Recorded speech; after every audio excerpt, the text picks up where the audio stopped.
Of recent, the Lord has been teaching me a lot about surrender, and this is mainly through the story of a man who had just made one of the toughest decisions in his life. If I am bereaved, I am bereaved. This is the statement of Jacob in the book of Genesis, chapter 43, verses 14, when he was letting go of his precious son, one whom he loved so dearly.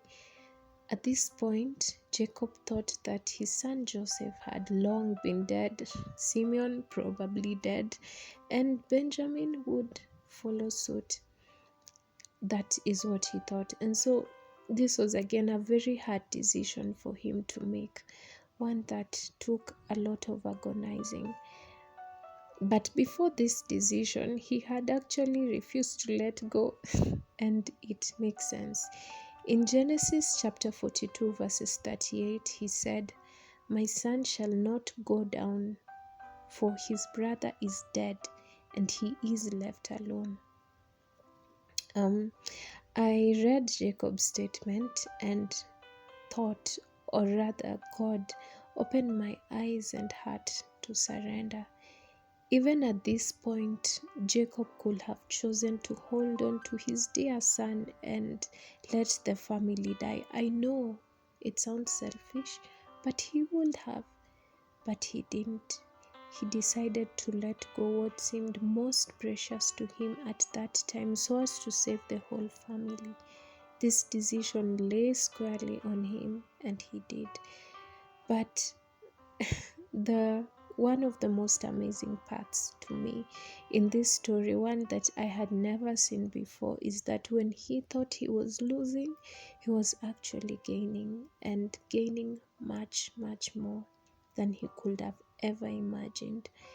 You see, when Joseph saw Benjamin and the readiness of Judah to quote unquote die in his place, he couldn't hold back the truth any longer, consequently leading to the famous reunion. Jacob thought he was losing his son Benjamin, but he ended up having not only Simeon, who had been taken captive, but Joseph, the one who thought had died so many years before, the one who made his spirit die.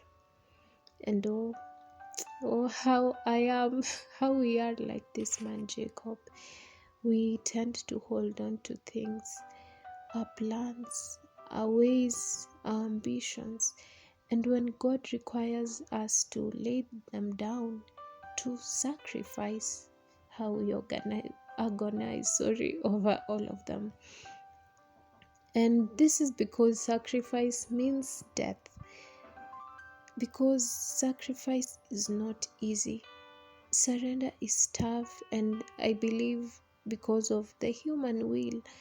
Yet we forget that we are myopic, and we forget the nature of our God, that our God is a Father and our Father is good. Yet I am learning by the day that even as I say, that it is no longer I who lives, but Christ who lives in me, I ought to live it.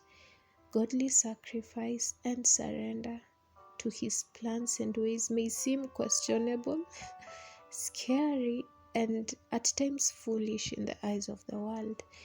But God says, whoever wants to save his life will lose it, but whoever loses his life for my sake will find it. We ought to yield our lives to the author of it. It makes sense, right? He owns our days and holds our breath in his arms. Do you think the God of heavens and the earth is unfaithful to his word?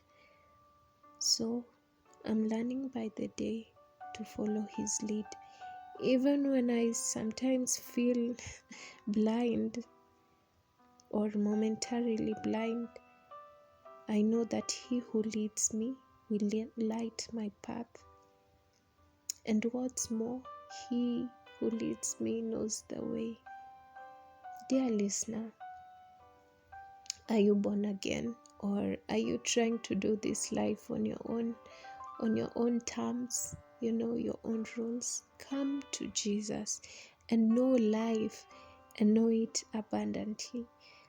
And if you are perhaps born again, praise be to God, but have you surrendered? Are you willing to let go of your plans for His, where He sends me? I hope I will go. And I pray that this encourages you to follow His will. Amen.